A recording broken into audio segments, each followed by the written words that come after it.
Rest, mate, and good luck in your preparation for next week's grand final. We wish you all the best. Thank you very much, mate. See, they've got a great midfield, haven't they? They run hard. They run hard. And who leads the way, do you think? Is it this next man we'll show some vision of in Josh Kennedy, or is it Jack? Is it Hanbury? Who's the general in there? Well, before we have a look at the vision, I went to their jumper presentation at the start of the year and listened to Kieran give his speech. I've got no doubt he is one of the driving forces. But the way that Joe Kennedy started the game, it was phenomenal. He had 5 clearances in the first 15 minutes. He had so many possessions. He just dominated the game when it was there to be won.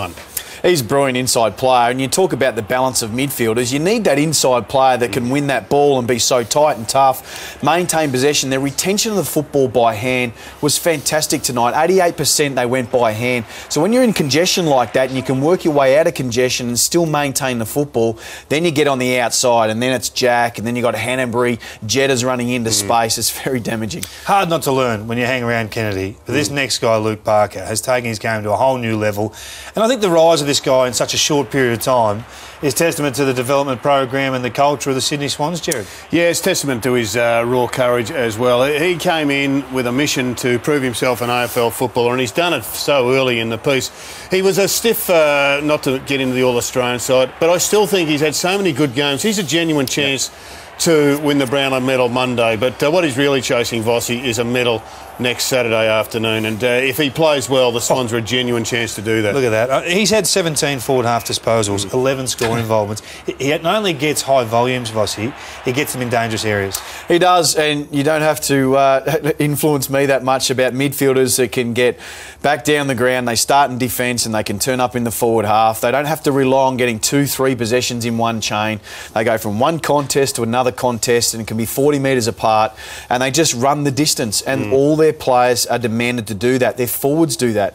You know, their defenders press up high. Their midfielders go full length, and they just outnumber on every single occasion, Kingy. 69 inside 50s. A lot of those because of the repeat inside 50s due to their pressure. You saw a clip you wanted to show just to highlight their ability to outnumber. Well, we talk about television football and about looking at players in your screen, and you see this here, and we'll get some pauses as we go, but you pause there. What have we got? 4v3 straight away. You've got an outnumber. That's in the forward line of Sydney Swans. The ball comes out, they're under pressure, there's the chasing pressure behind, they cough the football up, and if we pause it again, here you start to see 6v3. All of a sudden now you've got a genuine outnumber and they've got options. The ball comes out, Buddy Franklin holds the ball, just buys a little bit of time. Ball gets transferred to the other side of the field. Stop. There's a 2v1 on the opposite side of the field. So this has all got to do with work rate. Ball spills, goes inside 50, look up. Now all of a sudden it's a 2v1. I mean, this is the amount of contests going from one contest to another contest. Kingy, you talk about the rolling spotlight here. And then the final one, if that wasn't enough, when you get in there, stop there, and you've got a 3v2 at the contest. And that's just all got to do with pure work rate. And that's what they do so very well. You can learn a lot from the TV. You can. I think when you get to a grand final, you get to this stage, sometimes you need a story, you need an emotional attachment for the playing group. It's all good to celebrate the stars and they'll be what they'll be. But Ben McGlynn, for me, is the story. And sometimes these players need a reason to drive themselves to the ultimate glory. And this guy's the man for me. When you see his work rate, you see what he does. He pushes coast to coast. We just let this vision roll here. You can just see him top left, Gerard. He just pushes out a screen. Now, we lose him for a moment, and he pushes forward. I just love the way that he just charges onto the ball. His running is constant for me. He's about to come into frame at the bottom of the screen. You can see him there, 21 at the bottom of the screen. Now he's hovering there. He's doing his role defensively. Kangaroos win this ball. He's getting back to help his back six. But if they win it, Vossi, he commits. And that's what I love. He just goes all the way. And you just see him pop up in a really good space and really good spots. Now, he's relying on his teammates. I understand all that. But this guy, to me, is nearly their most important half forward because he provides the damage.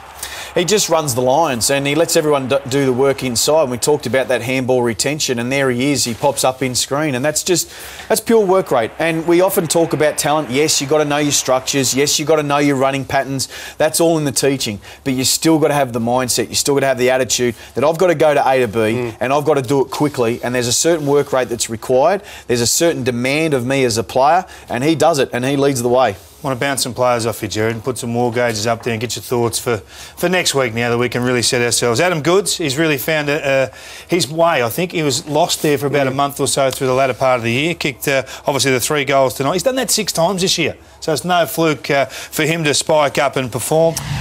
He kicked 4 goals against the Hawks last time, so this is a concern for Hawthorn to match up for this guy. Well, for them to win, they're going to have all their best players play well, and Adam Goodes has been a superstar of the game. I thought it was his best game for probably 2 months tonight. His chase and tackle was there, as well as kicking 3 goals. Could have kicked 4.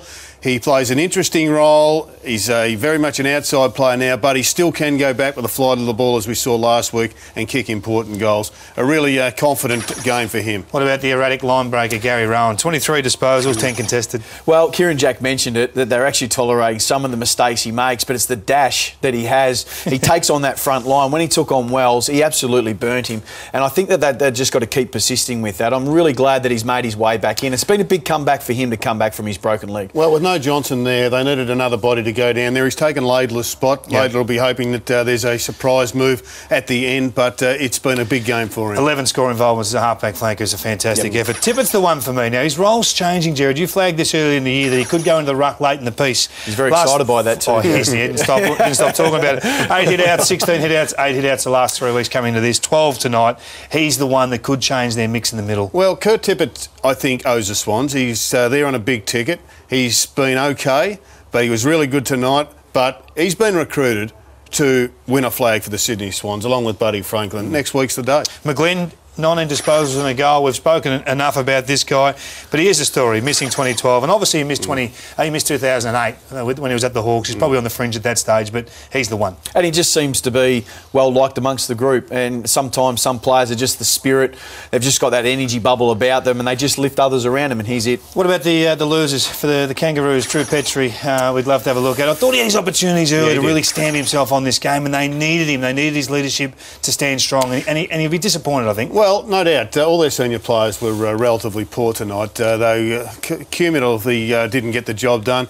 He had an okay night outside of missing some goals, but he'll know in his heart he didn't fire. What about the little fella, Brent Harvey? He just looked lost tonight, didn't he? Looked like the week had got to him tonight. Too much tribunal attention. Yes, too much of that, but he also had attention from Cunningham. So, I mean, he just had no influence on the game, and his second half was very quiet. I thought it was really interesting today. Cunningham's performance, I think, could be pivotal next week. There's a bloke called Brad Hill or Isaac Smith. They're going to have to find some players to go with them. Well, they found one today, because tagging boomer is one of the hardest jobs in the country. All in all, a good year for the Kangas, Ed, though. A lot of significant gains made by their playing group, and it's a good launching pad for next year. Yeah, 2 wins in the finals, Kingy, a great effort by